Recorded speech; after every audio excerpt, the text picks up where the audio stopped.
Hey everybody, it's Brett here. I just wanted to say really sorry the video was running super late this topic. It's completely my fault. The guys did a great job. They got the video shot on time. I've just been dealing with a ton of crazy stuff at work and in life. So it was my delay in editing it, but hopefully you can still use it a lot for the October half of the topic. And then going forward, we have a great team in place for LDs, so shouldn't have any more delays. But my bad. Please don't blame the guys. And without further ado, let's get started.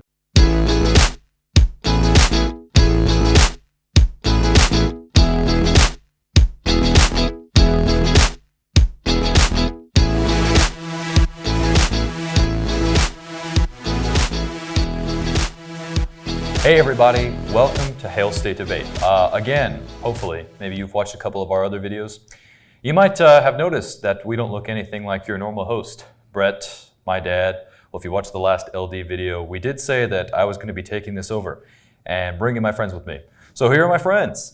This is Evan and this is George. They are both very good debaters and great researchers, so you're in good hands. Before we get into the substance of the video, I feel compelled to introduce them. So this is Evan. He debated policy and LD in Missouri for about 4 years. He was very successful in Congress at NSDA, and he's my TIPTA partner. It's like a college PF, and together we're second in the US for TIPTA. He's 10th in the US for varsity IPDA, so he's very good. And George is also a skilled debater. He didn't have as much presence in high school debate, but he's quickly becoming one of the greats on our team. He's ranked 7th in the US for JV IPDA. Now, before we get into the substance of the video and we offer you a couple of arguments, we're going to give you some initial reactions to the resolution. I was skeptical at first, and I am still skeptical. Although I think that this is a solid return to form for LD resolutions. We've been getting a lot of stuff that's very policy and PF-esque. However, that being said, my initial thought is that this resolution is skewed very heavily towards the F. You, as the negative, are going to have a hard time if you want to take it very straight up and argue the numbers. But if you're clever with it, if you do some good argumentation, and we're going to hopefully teach you how to do that in this video, then you should have a solid leg to stand on. Evan? Yeah, I'm too am very skeptical about the topic. Just on the face, just when I first got it, I really thought that the negative was just going to have a really uphill battle just right out the gate. And having done a good amount of the research specifically for the negative, I think it's not as slanted as I initially thought. It's definitely still going to be an uphill battle, but there's enough nuance and depth to the topic that a good debater can really sink their teeth in and make it about the argumentation and not so much the evidence. I think that this topic is a pretty strong uphill battle for the negative, but there aren't any sort of, affirmative trump cards. So any clever negative debater can pretty easily, dig in and earn the ballot. All right, and with those out of the way, we're going to get into the actual topic, and we'll start with framing. Right, so let's get into definitions first. Unfortunately, fortunately for me, but unfortunately for people who don't like definition debates, there are quite a few terms to define in this resolution. I, for one, actually love to debate definitions, so it's a shame I can't do LD just one more time for this topic, but we'll start with the United States. The only real question here seems to be whether United States necessarily refers to the US federal government or could refer to the 50 states acting individually. I don't think it matters too much from a practical standpoint. The 50 individual states might do a better job addressing local concerns, mainly the fact that cost of living is vastly different in New York and San Francisco than it is in Mississippi or South Dakota. But the federal government could also address those differences by mandating a living wage indexed to local regional cost of living indices, which are maintained by the US Department of Commerce. So ultimately, I don't think you're going to see too many fights over this, and if you do, it shouldn't really matter. You can handily deal with them by giving them the is, either, or that we just talked about. So next is up is ought, which I feel like is something that you define and end up defining in literally every LD resolution ever. And so you have a lot of options here. Cambridge says ought is used to say that it is necessary or desirable to perform an action. Webster says it is used to express obligation, and dictionary.com says it is used to express duty or moral obligation. So the biggest practical issue we typically see with the word ought in resolutions, and you're probably familiar with this, is that sometimes debaters try to get really, really clever with it, really delving into this idea of a moral obligation or something more specific than that. And we've talked about that before on this channel. But even if you talk about it assuming a specifically moral obligation, the morality of the action depends on the expected results in the real world. So even if someone on the affirmative tries to get clever with this At the end of the day, for the judge to have something to actually evaluate the round on, they're going to have to show practical, real-world benefits. And if they can't do that, there's no reason that the judge can give them in the ballot. So again, I kind of doubt ought is something that is highly contested in most debate rounds. But at the end of the day, so long as you can prove that it is practical and works in practice in the real world, then you should be fine. Now, for require, this one's pretty straightforward. It really heavily implies some kind of law, regulation, or other mandate. So this would be reasonable. Another reason why negative debaters would arguably be justified in asking the affirmative provide an explanation of exactly what the requirement would look like. Now, as a practical matter, there's a lot of other options for the AF in terms of how a living wage requirement could be structured. The most straightforward would probably be some sort of revision of the Fair Labor Standards Act, or FLSA, which is the federal law that governs minimum wage and overtime payrolls for U.S. workers. Right. Speaking of workers, there's one important question here, and it's going to be whether the term workers applies broadly to basically everyone who works for money or more narrowly to some smaller group. Federal law does not define the word worker in the context of wage laws. Instead, the FLSA uses the term employee, which is defined as any individual who is permitted to work on behalf of an employer. The FLSA uses an economic realities test to determine whether a company is actually your employer, like if you work at McDonald's or Walmart, or if instead you are what is called an independent contractor. Without getting too deep into the weeds, you could make an argument that by using the broader term worker as opposed to the term employee, the resolution is intended to apply very broadly to pretty much every person who works for money in the economy. So, for example, that could include Uber or DoorDash drivers. It could include freelancers who offer services like graphic designs on websites, or people who work on Fiverr, or any other independent contractor. For the AF, I might prefer a definition limited to employees. A wage is a fixed, regular payment typically paid on a daily or weekly basis made by an employer to an employee, especially to a manual or unskilled labor. But defining the term worker in context with the rest of the resolution allows the AF to sidestep the negative burden of paying everyone who works for money a living wage. However, that said, I wouldn't worry about it too much if a negative debater says the F it needs to defend all workers, including independent contractors and gig workers, because while it would be a little more complicated to figure out what a living wage is for, say, 4 hours worth of graphic design, it's definitely not impossible. For example, as this article from The Urbanist in February 2024 notes, Seattle has implemented a law that requires all delivery workers to receive at least $5 per order, because they figure on average this works out to about the same as an hourly living wage. So even if the NAG pushes you to defend a living wage for gig workers or unconventional workers, you can pretty easily say, sure, I agree that those workers should get a living wage too. It might be a little more challenging to figure out exactly how to calculate that, but it's not impossible. And since this is a value debate and not a policy debate, all I have to do is support the general principles as opposed to the details, and I definitely do. All right, so now on to living wage. So there's a couple different ways you can go about doing this. You can either define it as a term of art, which is most common and what you're probably going to end up doing, or it can be broken down into the two different terms, living and wage.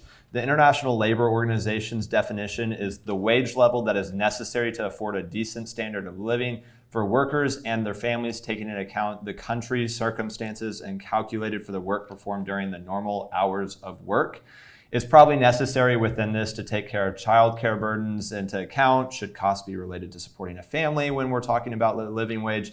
But at the end of the day, the easiest thing for the AF to do is to assume that a living wage only needs to cover a single person with no dependents. But there's a good chance that you get a lot of pushback on it, so just be ready for that. And if you get pushback on that, at the end of the day, this is where you as a debater come into play. If the NEG tries to make you defend a living wage as supporting a family, well, as George is going to talk about in just a second, instead of offering one concrete figure, we're going to suggest that you give a range. And so, like he just mentioned, living wage figures range a lot by where you live.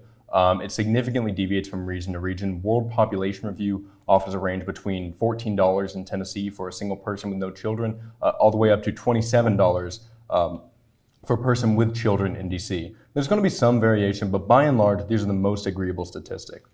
As a neg, you may prefer a broader range for that level of uncertainty. I'm not encouraging you to be squirrely per se, but if you wanted every advantage in the round, I might use Dr. Amy Gassmeyer's figures from the MIT Living Wage Calculator. It puts the range somewhere between $13.69 and $47.50. You can defend this range over a more narrow one, like the one we just gave, by casting doubt on the ability to figure such a tight range. Pretty much, there's no clear consensus on what a living wage looks like in a given area, so a broader range is a lot more likely to give you accurate figures. You should believe my numbers though, because they don't pretend to have a level of specificity that's really hard to calculate. That's the message that you give to the judge when you're trying to give a broader range. Although I don't really think it matters. If you want to be a straight up neg, go with probably the more limited range that we gave you from World Population Review. I believe that the arguments are still there, and that's actually what we've tailored them towards. But anyway, time frame. Yeah, so time frame. So we're going to be referencing this webpage a lot throughout this video, so I would recommend that you go check it out. The Congressional Budget Office has a web page that allows you to play with different standards of like a living wage or a minimum wage, and you can even mess with the time frame with it. The furthest out you can make the time frame in terms of full implementation of the policy is 2030. So that could and probably should be your target for implementation, especially if you're using this data, and we would strongly recommend that you do. It's very, very good data. But again, I don't think you need to focus on this too much. The resolution isn't a question of whether or not it's possible. It's pretty clear that it is. So whether full implementation is reached by 2030, an earlier time, a later time, is not super contentious and important to the debate. All right, now on to my favorite section, framework. Now, unfortunately, this resolution doesn't offer you a lot of space to play around with your framework. I see a lot of people using frameworks that I would call unconventional, kind of like maybe making up some random stuff. Like it's going out of style. But for this resolution, I can only seriously recommend 2 framework approaches for each side, and there's actually one that we're going to very heavily lean towards. So the first one is utilitarianism. We've talked about that a lot on this channel before, so you should be pretty familiar with it. It's the standard cost-benefit analysis that's easy for you to do and should be intuitive for your judge. As the AF, you can harp on the poverty-reducing benefits of a livable wage or a living wage, which are easy to convert into hard numbers. And as the neg, you can rail against the AF with unemployment figures. It's nothing special. It's utilitarianism. The key problem with this, though, and the reason that I'm going to prefer our next framework is that this kind of locks the AF and also the neg to some extent out of desert-based arguments, not like brownies and cookies, but what you deserve, which is why I'm going to go ahead and recommend that you use Rawlsian distributive justice or some other form of distributive justice, but specifically a Rawlsian variant. Here's the basic summary. I know we've talked about this on this channel before, but just people who might be new or don't have a great grasp on it. What Rawls says is that in order to achieve justice, we must create a fair and equitable society, as fair and equitable a society as possible. And that does mean fairness, but discrepancies in resource/attention allocation are permissible so long as they benefit the least advantaged. Now in this resolution, it should be pretty easy to identify the least advantaged. It may not be 100% correct to say, but perhaps people who are making a poverty wage or people who are making the minimum wage, people who would be most affected by this, those are the least advantaged. So the main premise is that you should be interested in benefiting the least advantaged, which could go either way. It could work for the AF or for the neg. Rawlsian justice is good for 2 reasons. Firstly, as the AF and neg, you can access your consequence-based arguments, like with the utilitarian framework. You can say, we ought to affirm because it helps the least advantaged, and that is a consequence-based sort of argument. That's easy for judges to grasp and easy for you, and as the neg, you can say the same thing. You can cast doubt or speculate as to whether it'll harp or helm. But secondly, you can also access desert-based arguments. You can say, regardless of the specific niche impacts to the economy, workers deserve a living wage because they deserve to live, and they deserve to live because all humans deserve to live. If we've got them wrapped up in something that consumes their entire day but isn't paying them enough to live through that day, to afford rent, clothing, food, then we're fundamentally doing something that is unjust. And so for both the AF and the neg, I'm going to recommend Rawlsian justice. A big way you can get a strong benefit or advantage over your opponent is to go and read something like the Stanford Encyclopedia of Philosophy entry on this, just to know Rawls a little bit better. The long and short of it is, don't get too fancy with your framework. As a piece of general advice, you need to ask yourself if your framework is coherent before using it in round, right? It's not super important, but this isn't really related to the specific resolution, but a good thing that you can do to get better at Lincoln Douglas is make sure that your frameworks are coherent, and we've tested these in round for years. So the best one that you can probably do for this resolution is Rawlsian justice. That looks like a value of justice and then a criterion of Rawls' theory of distributive justice. All right, so now with framework and the introduction out of the way, let's get into some actual solid arguments. And we're going to be starting with the AF. Now, the first very obvious thing that we're going to talk about is the harms of poverty and how a living wage can alleviate it. Though it may be obvious, establishing the harms of poverty as cyclical, meaning that poverty causes poverty, allows you to link most of your other arguments back to this ultimate bad. Now, anyway, this is a good article from PBS talking about poverty in childhood leading to poverty in adulthood. Pretty much it says that studies show that children who grow up poor have a harder time escaping poverty as adults. For example, in one 2009 study by the National Center for Children in Poverty at Columbia University, researchers found that children who grew up poor were not only more likely to experience poverty as adults, but that the likelihood of being poor in adulthood went up with the number of years spent in poverty as a child. According to the study, around 5% of adults who never experienced poverty as children were poor at ages 20 and 25. If they were poor anywhere from 1 to 7 years as a kid, that number went up approximately 13%. For those who spent 8 to 14 years in poverty as children, 46% were poor at age 20 and 40% were poor at age 25. Now, take this information and pair it with this next study that the lack of living wages leads to poverty, which leads to being in lower paying jobs. And then the argument becomes, we need to mandate that workers are paid living wages because it's our best shot at fighting poverty. Now, this is a good article from Oxfam. Andrew Yarrow in 2015 writes that low wages for workers today are likely to predict low wages for the same workers tomorrow and for many years after. As a new survey of research for Oxfam America by Sean Fremstead, a senior fellow at the Center for American Progress, reveals, poverty-level wages not only mean that workers live in poverty, they also have a host of other negative effects that relegate these workers to a lifetime stuck in America's growing low-wage economy. With more than 4 in 10 children who start life at the bottom of the income distribution staying at the bottom in adulthood, it's clear that America's once vaunted reputation for rags to riches mobility is no longer so deserved. All right, and this is another great article by Elise Gold about how inequality is the main cause of poverty. Quote, in the roughly 3 decades leading up to the most recent recession, looking at the officially measured poverty rate, educational upgrading, and overall income growth were the 2 biggest poverty-reducing factors, while income inequality was the largest poverty-increasing factor. Relative to these factors, the racial composition of the United States population over this period, the growth of non-white populations with higher likelihoods of poverty, and changes in family structure, which is the growth of single-mother households, have contributed much less to poverty, particularly in recent years. The point of all this is that there's an abundance of easily accessible research on the harms of poverty that we're not going to get into here for the sake of time, but the basic argument is that poverty is cyclical and low wages add to the cycle. So by raising wages or by offering a living wage, we lift a lot of people out of poverty and prevent more people from getting into poverty in the future. And the Congressional Budget Office agrees. Evan mentioned that website that you probably want to play around with. Well, according to the CBO, raising the federal minimum wage to $17 per hour could move about 1.3 million people out of poverty. Now, side note, you're going to see a couple of different figures for moving people out of poverty. So it's going to be about a range. CBO estimates 1.3 million. But they also estimate that families below the poverty line would see a 5.2% average increase in income, while families above the poverty line would see maybe a 0.1% reduction in income.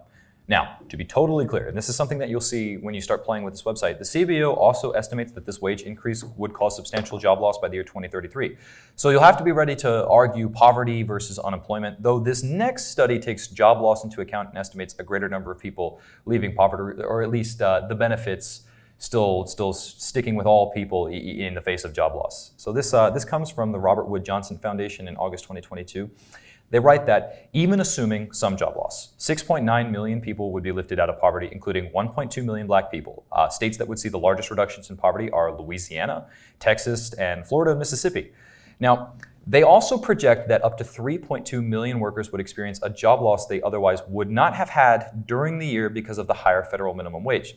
Nonetheless, the average annual family earnings of all affected workers would rise about $5,000, and their net resources would increase by more than $3,700.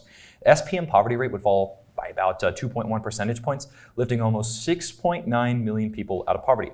And even workers projected to experience job losses during the year would see their annual family earnings rise by a more modest average of $1,600 under a $15 minimum wage.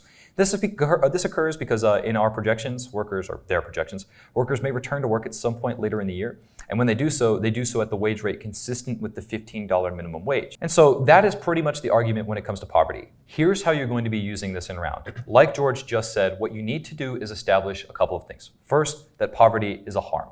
I don't think it should be too difficult to establish that it is the biggest bad. You can go and link poverty to a couple of other impacts. You can link it to sickness, you can link it to depression, et cetera, et cetera. We're not going to provide those here for the sake of time, but it is very easy to do, and you've probably done it for another resolution.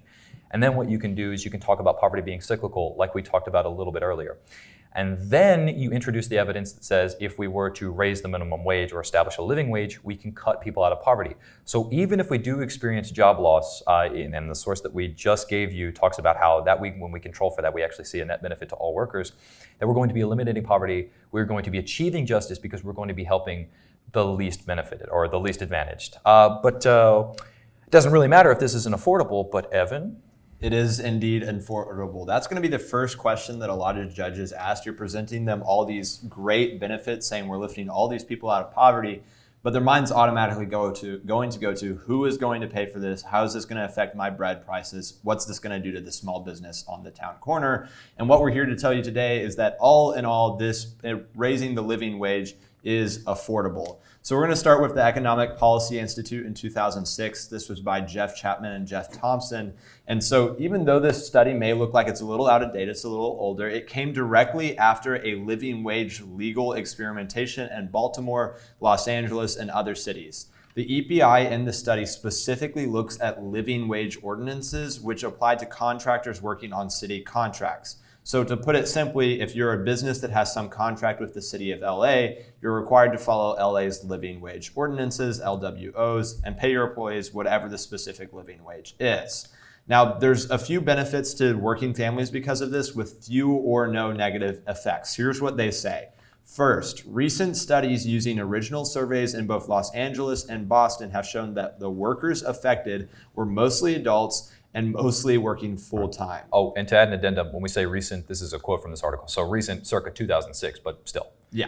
So they continue to say that both Boston and Los Angeles studies also showed that the most living wage workers were in households struggling to meet a basic need budget. And in Baltimore and Boston, empirical studies have found no evidence of diminished employment. In Los Angeles, surveys of workers in firms show that the job losses affected just 1% of workers getting a raise. And 2 studies of San Francisco living wage policies found employment increased among airport workers and some healthcare workers. This is actually a study that I would encourage you to look at yourself. It's Jeff Chapman and Jeff Thompson, 2 Jeffs working together. From the Economic Policy Institute in 2006, you can go check the area where we normally put sources. Now, on that same study, living wage laws, circa 2006 again, have raised productivity and decreased turnover among affected firms, firms that have city contracts. Multiple studies of Baltimore, Boston, Los Angeles, and San Francisco have shown that firms enjoy lower turnover among employees as a result of living wage ordinances. And that's something that's important that you can bring up and around. Lower turnover makes firms more efficient. It can actually cut costs, and it can be a net beneficial, like internal economic booster for a firm, maybe having them hire more people. But that's a benefit you're going to have to find yourself. Next, study of home care workers in San Francisco found that turnover fell by 57% following implementation of their living wage policy. A study of Los Angeles ordinance found that absenteeism declined and the decrease in turnover offset 16% of the total cost of the living wage ordinance. And a study of the San Francisco airport found that annual turnover among security screeners fell from 95% to 19% as their hourly wage rose from $6.45 to $10 an hour. This is important because it allows you in round to establish real-world tested impacts, things that you can actually still see in cities like San Francisco, Baltimore, and Boston that have living wage ordinances. Now, this is another really good article from the Economic Policy Institute written by a guy named Josh Bivens in 2022. A lot of negatives might talk a lot about inflation. It's one of the scariest things that people mention when we suggest maybe raising the minimum wage to $15 an hour. You may have heard on the news once or twice that if we were to raise the minimum wage to $15 an hour or some other high amount, we would see record high inflation. Your hamburger is now going to cost $20. However, Josh Bivens writes, if every penny of this higher minimum wage fed directly into higher prices, which means that if every single penny going into more wages directly correlated to higher prices, that is, none of it was financed by higher productivity or lower profits, the move to $15 would create a one-time step increase in the overall price levels of less than 0.5%. What that means in very simple terms is if the worst came to pass, maximal addition to inflation, the worst effect would be a one-time price increase of 0.5%. So the worst case scenario more than justifies the anti-poverty benefits. Yeah, and so now the question becomes, why do we need this specific policy? Why do we need it now? And that's going to be our next big argument area, that being that minimum wage is not enough. And obviously we're talking about raising the minimum wage for the future, so this isn't the general idea of a minimum wage. We're talking specifically about the current minimum wage set at the federal level. A Drexel University report that was released in 2021 does a great job of breaking this down for us, looking at it over time, and tells you that over time, minimum wage has not caught up with the inflation that we have experienced and cost of living. Essentially, what the article talks about is that because minimum wage has not kept up with inflation, the value of a minimum wage has gone down. If it had kept up with inflation from the point that we implemented it, the minimum wage right now would be at least $10.45. Oh, actually, in 2019, it would be $10.45.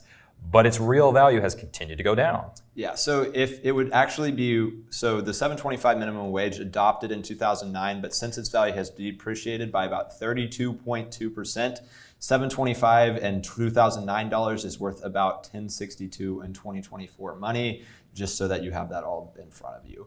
But minimum wage does not match productivity right now either. This is just coming from Statista in 2021. There's a great graph that we will show you, and Put it on the screen. Yeah, it'll be right there somewhere. But the graph represents a comparison between the real minimum wage and a minimum wage that grew as productivity did. So as productivity goes up, we would see the minimum wage adjusted as such. But had this happened in 2021, the minimum wage would be $22.88, but it is instead still $7.25. What this means in simple terms is that the workers are producing more and being paid proportionately less. We're working our horses harder than ever before and giving them slightly fewer carrots than what we did in years past. You should call workers horses and round. I'm sure your judge will love it. Now we can also link this a little more towards specifically a livable wage. Charlotte Tate and Eleanor Green have a great article. It's titled "More Than Minimum: Why We Need a Livable Wage." And it says, quote, "For a couple with 2 kids to earn a livable wage while making the minimum wage, they would need to each work 76 hours a week, or 2 full-time jobs each, according to MIT research from 2018. According to the National Law Income Housing Coalition's 2019 Out of Reach report, nowhere in the U.S. can a person making the federal minimum wage afford to rent a 2-bedroom apartment at market rates. The federal minimum wage has not increased since 2009. In fact, in 2021, the federal minimum wage is worth the least it ever has been, when accounting for inflation, according to a report from the Economic Policy Institute. The federal minimum wage was enacted to help ensure that all work would be fairly rewarded and that regular employment would provide a decent quality of life, according to the EPI. The current rate of $7.25 per hour does not achieve that intended goal anywhere in the country, but 29 states and Washington, D.C. have minimum wages higher than the federal minimum. Right. Now, you can link this back to your framework in a couple ways. You can harp first on how poverty is bad and then get into that figure about a couple with kids needing to work 76 hours a week, which is 16 hours a day for 5 days a week almost, just to make ends meet, or how nobody can afford a 2-bedroom apartment, and then link that back to Rawlsian justice and how everyone deserves to live. So the Center for American Progress really puts this in very clear terms and uses great statistics to support this. In July of 2024, the article titled is "The Minimum Wage is a Poverty Wage." And I think that speaks volumes in and of itself. But here's what the article says as well. As of 2024, the minimum wage is worth nearly 30% less than it was 15 years ago and nearly 40% less than it was at its peak value in 1968. This has gone on for so long that the value of a full-time job paying $7.25 per hour is no longer enough to comfortably surpass the extremely low bar of keeping someone out of poverty as defined by the already outdated and insufficient federal poverty guidelines. So what we're telling you here is not only have the minimum wage not kept up with inflation and the cost of living or productivity or really anything at all, but its value is so much less than it was even back in 1968. So according to the 2024 U.S. Department of Health and Human Services poverty guidelines, a full-time employee earning the federal minimum wage of $15,080 per year makes just $20 more than the poverty guideline for a one-person household. $20 more, not like $20 more per week or per day, like $20 more. All right, with that being said though, we're going to jump right in on the biggest section for the affirmative, and that is that a living wage boosts the economy / wages. This is just a general utilitarian impact, but it's also something that links to Rawlsian justice. If you benefit the economy or if you grow the economy, you're going to benefit the least advantaged. All right, so Tazra Mitchell wrote an op-ed about how low-wage workers will spend more and boost the economy. There's a good quote from it.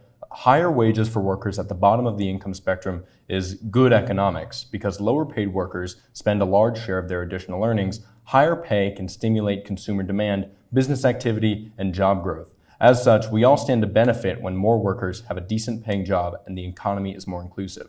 This is saying something pretty simple. It's just saying that when we pay people higher wages, it boosts the economy, it moves more money around, and is good all around. You can link this again to reducing poverty, but you can also use it to elaborate a little more on how we as a country can afford to do this, because if there's more money moving around, there's more money to be spent on these lower wage workers. I mean, that's just a basic logic argument right there. It comes from the DC Fiscal Policy Institute, but you need to understand how the economy works when debating fiscal policy like this.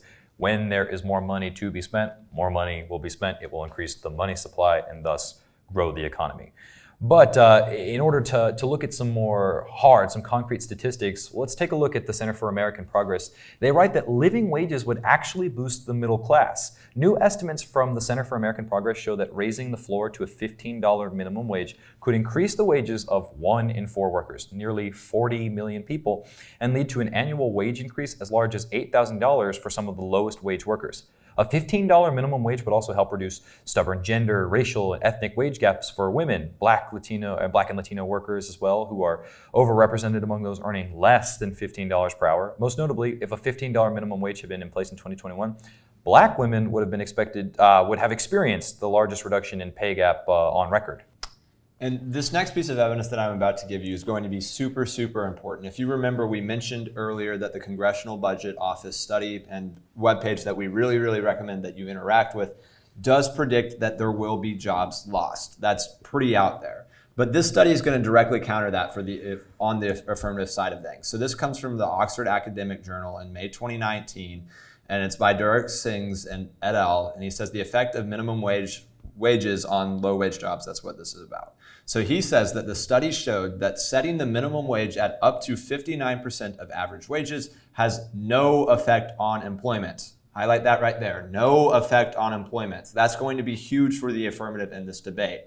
But he continues to say that a separate study of minimum wage hikes in low wage areas by researchers at UC Berkeley found that setting the floor as high as 80% of average wages has no effect either. Highlight that again. Still no effect, and we raised it by even more.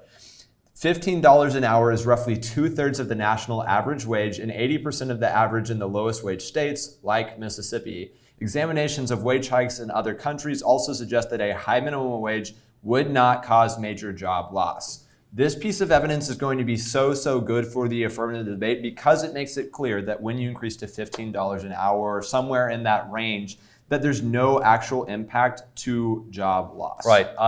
What Evan said should not be taken lightly. That is actually very, very important. And these are figures you're going to want to get familiar with as the affirmative and be able to represent very well. If you want to take a look at that very specifically, this is an article written by Alexis Ali within the magazine of the University of Massachusetts Amherst. We're gonna reference that. That source that we talked about initially, this magazine article is just referencing this larger, more broad study. But a way that you can use this to also tie in your framework is that it makes it very clear that the lowest earners benefit the most from a $15 wage floor. That goes straight back into the framework that we presented earlier. Specifically, it says, and I quote, on average, white, Black, and Latino workers earning in the bottom 10% of the wage distribution would see their annual earnings increase by more than 50%, from $9,700 to $14,970, a more than $5,000 increase in annual wages for the lowest paid workers would make a tangible difference in their lives.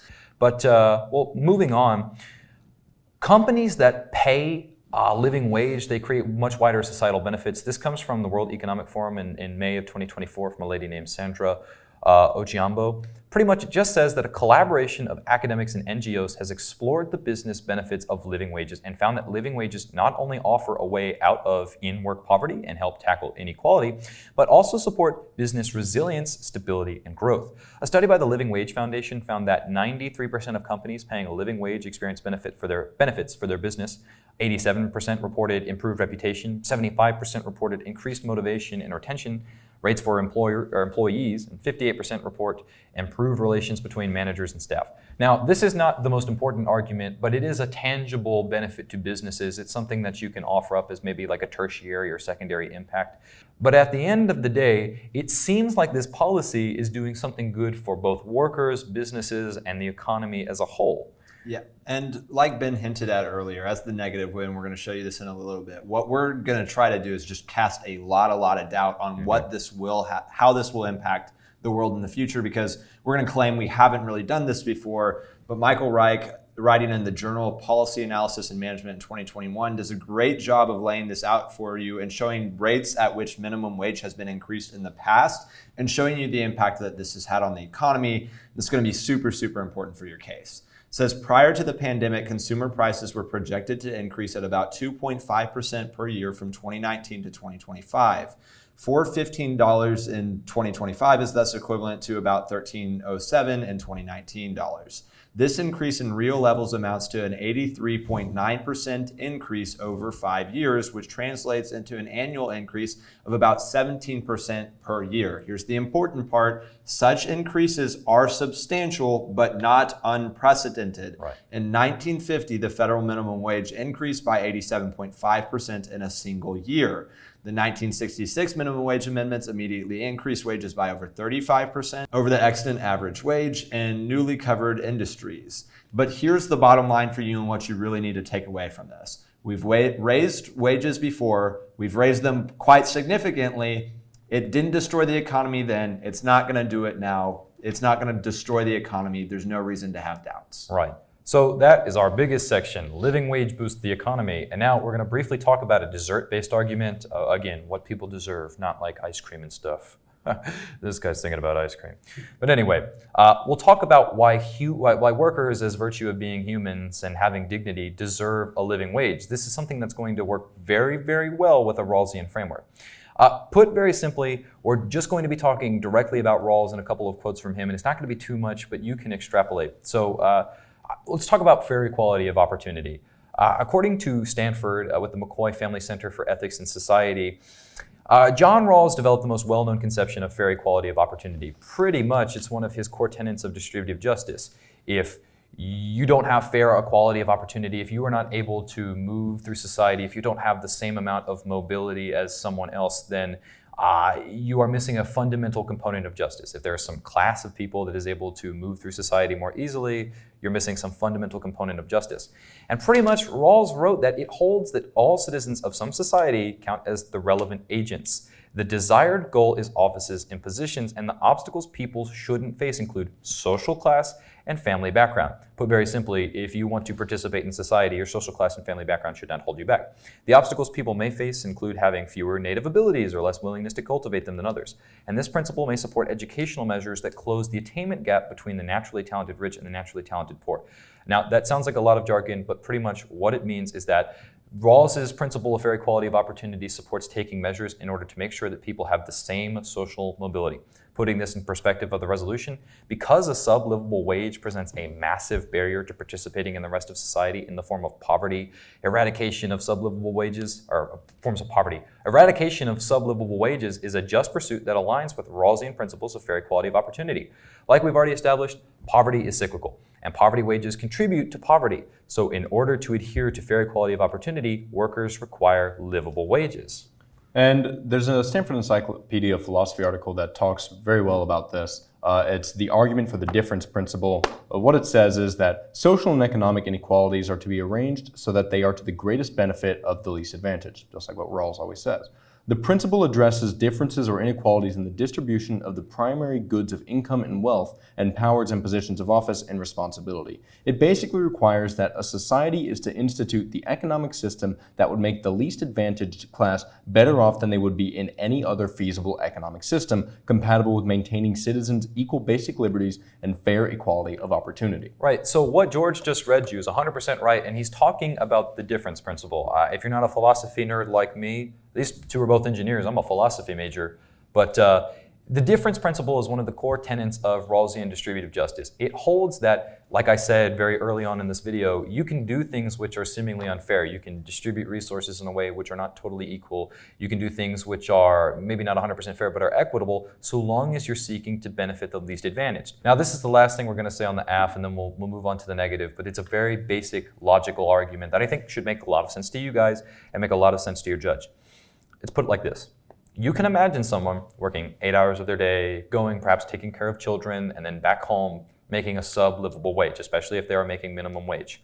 If they are locked into a job, perhaps because of low skill, maybe because of poverty, things that are outside of their control, making a sub-livable wage, even though they are working as many hours as they possibly could have been, they will be in poverty and they will not be able to do anything about it. Despite the fact that they are sacrificing all of their time, they are not able to make a living wage. And so the argument here goes that that is unfair by virtue of every person deserving to live. Because if you follow that to its logical conclusion, it leads to things like starvation, perhaps susceptibility to sickness. And even that is not coherent with the difference principle or any tenets of equality and justice, because we're telling one class of people, specifically people making minimum wage, that you have to be more susceptible to sickness. You have to be more susceptible to hunger. You have to be more susceptible to the cold and things like this, despite the fact that you are doing all that you can. We're taking a break here, right? Yeah. All right. All right, let's go to the bathroom or something. Now, you just heard a lot about the affirmative, and you may be thinking it's a pretty doomsday situation for the negative, but I'm here to tell you that there are a lot of good arguments that can be made on the negative. Now, that's not true. If you are the negative, you got to forfeit the round. That's true. Yeah, pretty much. That's the end of the video. See you guys next time.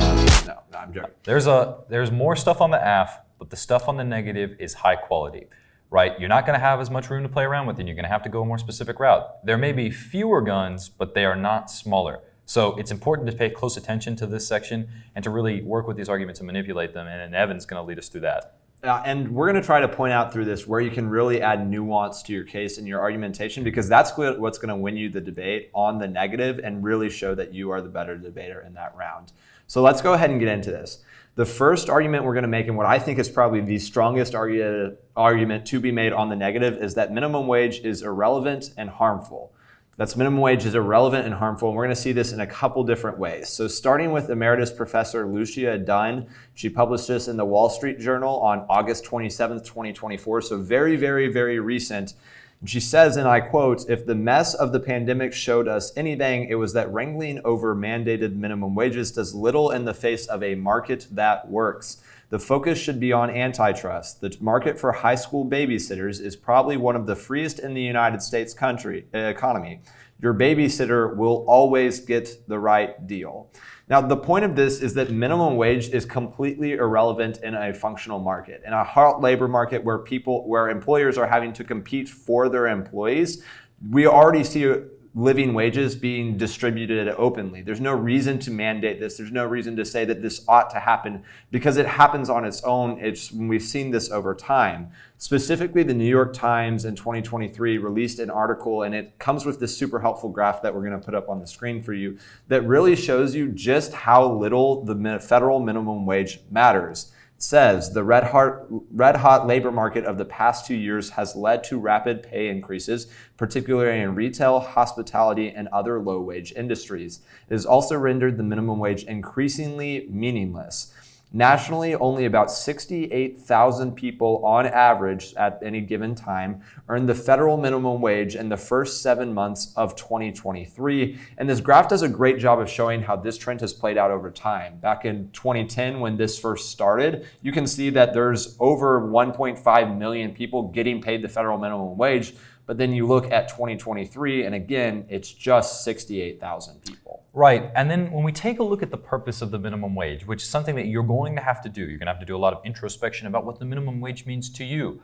Actually, I guess extrospection about what the minimum wage means to the economy. But according to the Competitive Enterprise Institute in January of 2023, it is true that the federal minimum wage isn't a living wage, but it has traditionally not been seen as one, despite what the affirmative might tell you. Most minimum wage or lower wage workers are young people just entering the workforce and or still in school. 61% are 24 years old or younger, and most are in the food service industry. Now, the higher the minimum wage or minimum rate, the fewer people employers can afford to hire at that rate because labor costs have gone up. It doesn't help low-wage workers to make them too expensive for employers who would otherwise be not able to hire them. This is really important to focus on. The minimum wage has a very important role to play into the economy, and it is, I guess, a barrier to employment.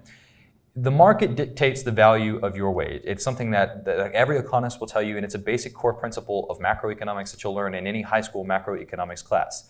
What happens in reality if you raise the minimum wage to something that is unaffordable is that companies stop purchasing it. It's like if you go to the store and you see a luxury item, maybe it's a soda that you really like and it's now twice as expensive as it was or 3 times as expensive as it was. You don't, out of a service to the soda company, go and purchase it, you stop purchasing it. At the end of the day, minimum wage labor positions indicate one thing and one thing only, and it is that that wage or that position is worth the minimum wage to that company. That is the price, that is the value that that labor has. And if you go jacking up the rates for that labor, well, it's not worth $15. But Milton Friedman does a very, very good job of explaining this in an interview he had with Richard Hefner in 1975. You might be thinking to yourself, Evan, that article is from 1975. Why does it matter anymore? Well, he does a very good job of providing a logical explanation to everything that Ben just told you. First, he says that the do-gooders believe that by passing a law that says that nobody shall get less than $2 an hour or $2.50 an hour or whatever the minimum wage is, you are helping poor people who need the money. You are doing nothing of the kind. What you are doing is to assure that people whose skills are not sufficient to justify that kind of wage will be unemployed. Because the minimum wage law is most properly described as a law saying employers must discriminate against those who have low skills. And this is exactly what Ben was just telling you. What we see actually happen in the real world is that employers don't suddenly have a change of heart and say, you know what? I'm going to harm my bottom line just to help people out. What we actually see them do is cut the people that they don't feel are deserving of this living wage, meaning that the people who are actually getting the living wage are people who are probably already getting paid by it in the first place because the labor market is regulating for that. As Friedman continues, most employers are not in a position where they can engage in that kind of charity. Thus, the consequences of minimum wage rates have been almost wholly bad. The people who have been hurt most by minimum wage laws are people of color. That's just empirically true. The people who are poorer in a society are the ones who end up not getting all these benefits that we've heard about on the affirmative. It's the people who are probably already getting paid a living wage or very, very close to one. And something to jump in with is that source, as Evan mentioned, is pretty old. Someone on the affirmative might push back against that and say, that's too old, we can't listen to that, despite the logical argument there. Something you as the negative should keep in mind is the economy does not change that much over time. By and large, what people say is going to happen in the economy, what they said in 1975, will still hold true today. So there's something to keep in mind as the negative. And we've seen this play out in the past decade. The market for the past decade has ensured that wages are appropriate. And we've seen this with how few people are now paid the federal minimum wage, referencing back to that graph we showed you earlier. This shifts the concerns to what are the consequences of unnecessarily raising the minimum wage and how raising it now, when it seemingly does not matter, could impact the labor market in the future. With an already improving situation, this is a solution looking for a problem. There's no reason to do it right here and right now. So the first of these big arguments is that it is generally speaking unaffordable and unsustainable for the economy. We're looking at overall how this is going to impact the economy. And in the Cornell Law Review in September of 2022, Travis Ernst makes the argument that broad minimum wage increases hurt rural areas and small businesses specifically. The Congressional Budget Office studied the issue in response to the Democrats' proposed Raise the Wage Act of 2021, and the study concluded that raising the federal minimum wage to $15 per hour within the next few years would result in a loss of 1.4 million jobs while lifting 0.9 million workers out of poverty. Though the CBO qualified its conclusions by emphasizing the inconsistent findings in the research literature, the CBO was clear that small businesses would be more likely to be harmed by an increase in the federal minimum wage. Now, that was a lot of information all at once, but here's the long and short of what we're telling you. When you raise the federal minimum wage, the load of this is not borne evenly by all businesses of all sizes. It's not the large corporations, it's not your Walmarts, your McDonald's who experiences the negative effects of this. It's the little mom and pop shop that's on the corner of your hometown that's going to experience this and see all these negative harms. And as Evan has just said, and to put a cap on this, like this one source we've been talking about, a significant across-the-board minimum wage hike could devastate non-urban economies. This is especially true since non-urban areas tend to have relatively higher percentage of workers employed by small businesses than urban areas where large firms are more easily able to compete for workers. Reducing poverty is not the ultimate metric by which we should measure a policy's success. We should operate with a sensitivity to more fragile local economies, such as rural, small business-dominated towns like many in Mississippi and the broader South. Additionally, the long-term effects that a small business decimation would have on local economies is an unknown variable and could potentially worsen the whole of the U.S.'s economy. Now, we've talked a lot about what the Congressional Budget Office has to say about this, and we're going to make sure to link this article so that you can play around with this little graphic yourself. But they've got a little graphic pretty much saying exactly this. Employment will significantly decrease weekly in the future if the minimum wage is raised. This page just has some tables and graphs, which again, we're gonna let you see. The average week in 2033 will see 600,000 jobs lost if the minimum wage were to be raised to $15 an hour. If it was raised to $17 an hour, this would increase to 1.3 million jobs lost every week in 2033. That's not just jobs lost over the year, that's jobs lost every single week. The years between now and then will be a little bit better, but the graph demonstrates that an increased minimum wage will lead to hundreds of thousands of jobs being lost every single week.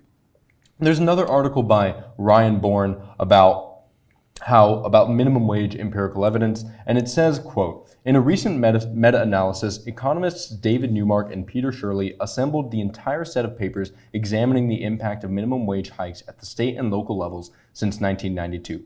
Just 5.8% of those studies found that the minimum wage hikes increased employment. The overwhelming majority, 79.3%, found that these hikes had a negative effect, with the impact being much stronger for teens, young adults, and less educated workers. Perhaps unsurprisingly, economists Jeffrey Clemens and Michael Strain have found that minimum wage hikes have significantly larger negative effects than small hikes. Right, and that comes from the Cato Handbook for Policymakers in 2022, commenting specifically on a very good meta-analysis. Yeah, and that meta-analysis we'll also link below. It's from David Newmark and Peter Shirley once again. A lot of the evidence, and when we were doing research, we seem to just come upon article after article referencing it. It's a huge meta-analysis. It's super important. And again, its conclusion was that minimum wage hikes are negative and get worse the larger they are. But just to continue down this general line of reasoning, this is an article that called An Introduction to the Effect of Regulation on Employment and Wages, and it was published in the Blueprints for Reform, the Center for Growth and Opportunity at Utah State, in September 13th in 2021. And essentially what it's going to talk about is that when you regulate the economy more and more, we see the GDP decrease, among other things. So specifically, it says GDP per capita falls by 8.1% for each 1 point increase in the Economic Regulation Index, which is essentially an index that measures how much a country's economy is regulated. And it says the annual cost of regulation in the United States currently is about $2 trillion, which translates to about $10,000 per worker. Like the authors of several studies using reg data show, they find that this cost is disproportionately borne by small firms. That part at the end is the most important part. It's not, again, your Walmarts, your McDonald's, your Wendy's that are having to bear these large burdens. It's the small firms, your mom and pop shop that you love to go to after a Friday night football game. Those are the companies that are going to suffer the effects of this the most. And that goes straight into our next argument. Our next big argument being that one size does not fit all. We're going to make the case here that in small rural areas, you're not able to effectively doing this without having these large overburdening negative implications. So we're going to start this off with The Economist in April of 2019, where they essentially say that only rich areas will be able to make a higher minimum wage viable. They share that the risk of raising the minimum wage are lower in rich places. Local governments might fine-tune their wage floors to economic conditions. By contrast, the federal minimum wage is a blunt investment. It cannot take into account geographical differences in productivity, economic conditions, or the bargaining power of workers. I know we talked about this a little bit at the beginning of the video, and we were kind of dismissive of arguments over definitions. I'm definitely not. I love to argue definitions. This might be a case, specifically considering the impact to rural areas, where you want to argue the definition of United States. You could say as the negative, very reasonably so, that United States refers to the United States federal government. In fact, we often debate about the United States and IPDA, our form of of collegiate debate, and then we'll just define the United States as the United States federal government. Because again, at the end of the day, even if your opponent does winnow you down into talking about the 50 different states, that is a massive undertaking, right? It's cumbersome in and of itself. And at the end of the day, when you make large policies like this, which are not accessible to rural states, you are, by and large, ousting people who could be considered the least advantaged. This is how we're going to link back into our Rawlsian framework, right? Rawls says benefit the least advantaged. Well, the least advantaged certainly are not people who are in very wealthy cities, maybe the most impoverished people in those very wealthy cities. But by and large, economic data from the past has shown us that those cities and people in those cities are a lot more resilient to recessions, to negative implications for the economy, but not people in rural areas. So we could say that people in poverty in rural areas are the least advantaged, the people who need the most attention. And then the basic argument that we've been building here is that we have no idea how affirming is going to affect these people. Well, we have some idea, and we think it's going to be negative. We think that it's going to cause job loss. We think that it's going to cause permanent shutdowns of local firms. And we think that that is going to have a huge negative implication for local employment. All right, so now let's look at something that's really important, something that you're probably going to include in your case, the long-term effects of massive job loss. So even the affirmative agrees, yes, we're going to lose millions of jobs. And then the negative actually takes that a step further and says we're going to lose more millions of jobs. But it doesn't matter. Now that the affirmative has agreed with us, we get to talk about the long-term impacts. Well, the Milbank Memorial Fund in October of 2023 says a couple of things. First, a recent systematic review of 33 longitudinal studies found that the sudden job loss or being continuously unemployed is associated with elevated depression, psychological stress, and anxiety, things that we've mentioned just a little bit before. It is especially troubling, though, that analyses of variations in state unemployment rates suggest a link between unemployment and suicide, right? That's something that's very easy to link to your judge. And Rawlsian justice is going to come in clutch here, is going to come in very handy here when talking about the least advantaged. Arguably the least advantaged to someone who has given up on life, the person who has the least amount of happiness, the person who has the least amount of pleasure, because that's one of the metrics that Rawls uses for well-being. But other evidence shows that diminished mental health prolongs unemployment. A recent analysis of the U.S. Health and Retirement Study found that adults who lost jobs and subsequently became depressed had 67% lower odds of reemployment within 4 years compared to respondents with low depressive symptomology.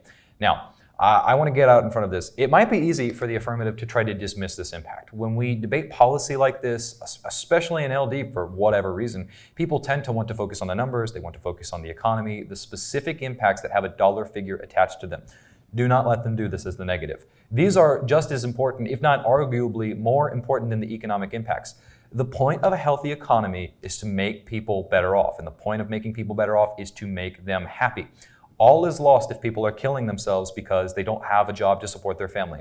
All is lost if long-term unemployment leads to people entering a state of rampant depression and leading to them becoming 67% less likely within 4 years to re-enter the workforce. And that statistic specifically is huge. If you remember on the affirmative earlier when we were telling you about all the harms of poverty and why you need to make that clear, the one that we started with was how it is cyclical. Once you're already in poverty, it's more likely to happen again. And this just goes to show that when you're unemployed and you experience these depressive symptoms as a result, you're less likely to go get back into the workforce, which causes this cyclical poverty. And I just want to insert that in there to kind of show how this crosses over and some of those affirmative arguments about poverty being bad, how they can also be used on the negative. Now, moving on to something in the same vein from Investopedia in May of 2024, even those eligible for unemployment benefits and other forms of government assistance find that it's not enough because these benefits often replace only 50% or even less of their regular income, so these people are consuming far less than usual.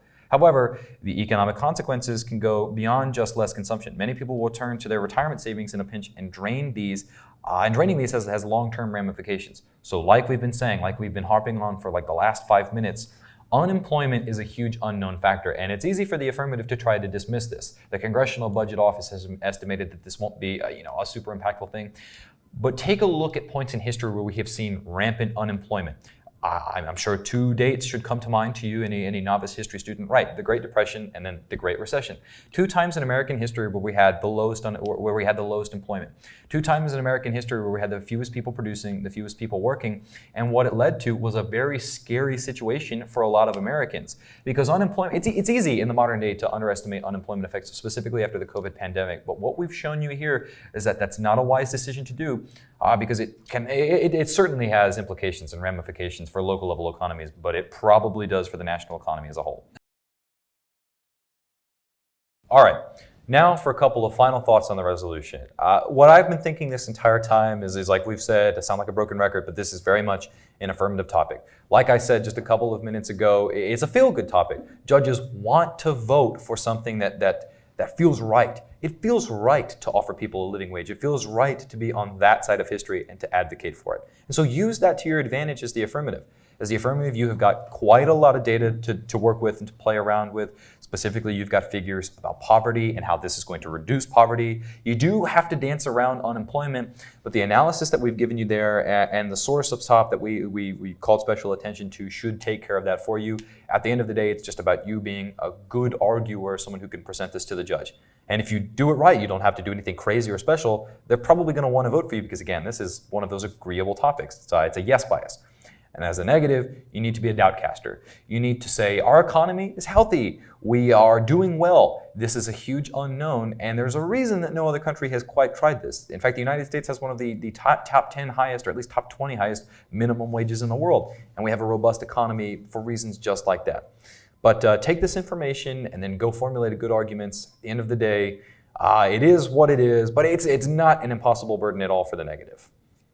Yeah, it's going to come down to storytelling. Whether you're on the affirmative or the negative, my biggest takeaway and the biggest piece of advice I can give you going into this round is tell a story. Like Ben just told you, this is a feel-good topic. You want to say yes to this. You want to say, yes, let's empower workers. And on both sides of the debate, you can absolutely tell that story and present that case. On the affirmative, that's going to look like making arguments about lifting people out of poverty, telling stories about people who have had this experience where they've been massively underpaid and how it's left them in the cycle of poverty. But on the negative, you can tell that story just as well. You can tell the story of someone who was finally on the up and then they lost their job because the minimum wage was raised. You can tell the story of people who are unskilled laborers who are going to feel the brunt impacts of this. You can even tell the story of a small business who's going to have to bear an unnecessary burden of this. And if you're able to effectively tell that story, you're going to be able to sell just about any judge on either side of this topic. They've both said plenty of stuff about the affirmative. I'm not going to say a whole lot about that. We all know what the three of us think about the affirmative. What I think is that the negative on this topic is what's really going to separate a mediocre debater from a good one. Because a good debater on this topic is going to be able to come in and say, so what? So what to all of the affirmative's points, and then cast plenty of doubt and make the judge doubt in their mind whether or not this is really a good idea. Because that's what it all comes down to for the negative at the end of the day. Right. I know this is an unclear topic, so if you've got any sort of questions or anything like that, like always, leave them down in the comment section below. Not only will Brett, our usual guy, he's actually also my dad, if you didn't know that. That's pretty cool. But he'll be monitoring it, so will I, so will these two, and we will try to make sure that you can understand it as much as you possibly can. As always, our catchphrase, I'm going to make up a catchphrase, but have fun and hail state.